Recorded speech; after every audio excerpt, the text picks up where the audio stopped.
তো আজ আমরা কথা বলবো আমাদের প্রতিবেশী দেশ বাংলাদেশের দুর্গাপূজার প্রস্তুতি নিয়ে।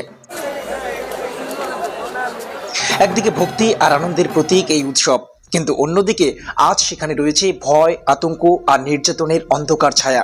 পঞ্জিকা কোনো জায়গায় দেখতে হয় না যে আমাদের পুজোর আর কয়দিন বাকি আছে। এটা যদি দেখি কোনো একটা জায়গায় নিউজ দেখি যে আপনার প্রতিমা ভাঙা হয়েছে, তাহলে বুঝে যাই যে অবশ্যই পূজা আসতেছে। বাংলাদেশে প্রায় 1,30,00,000 হিন্দু বসবাস করেন।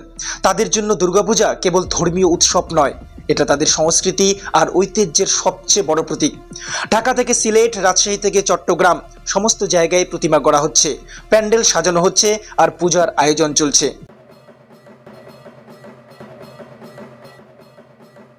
কিন্তু এবছরের দুর্গাপূজা একেবারেই অন্যরকম।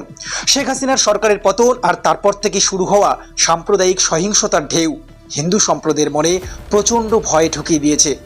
আপনারা জানেন, 5ই আগস্ট 2024-এ প্রায় 15 বছর ক্ষমতায় থাকার পর শেখ হাসিনা ছাত্র আন্দোলনের চাপে ক্ষমতাচ্যুত হন।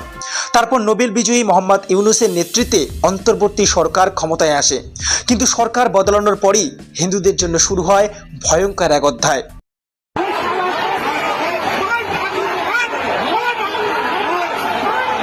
মাত্র 2 সপ্তাহে 2000-এর বেশি হামলা, 69টি মন্দিরে আক্রমণ, 5 জন হিন্দু হত্যা, অসংখ্য নারী নির্যাতনের শিকার।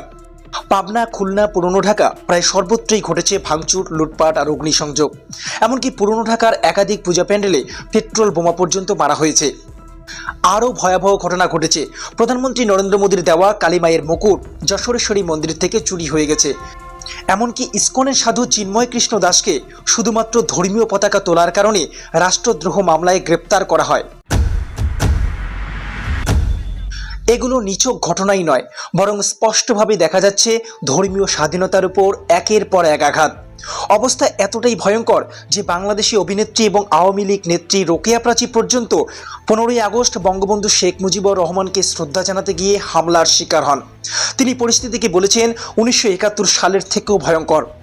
আর এই ভয়ঙ্কর পটভূমির মধ্যেই বাংলাদেশে তৈরি হচ্ছে 33,000-এরও বেশি দুর্গাপূজার প্যান্ডেল। সরকার বলছে নিরাপত্তার জন্য পুলিশ, র্যাব, আনসার, সিসিটিভি এবং 80,000 স্বেচ্ছাসেবক মোতায়েন করা হয়েছে।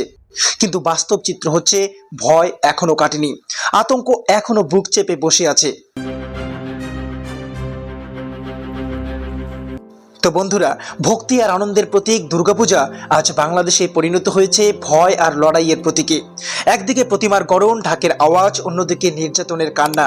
আর এই দুইয়ের মাঝেই বাংলাদেশি হিন্দুরা আজও বাঁচার চেষ্টা করছে।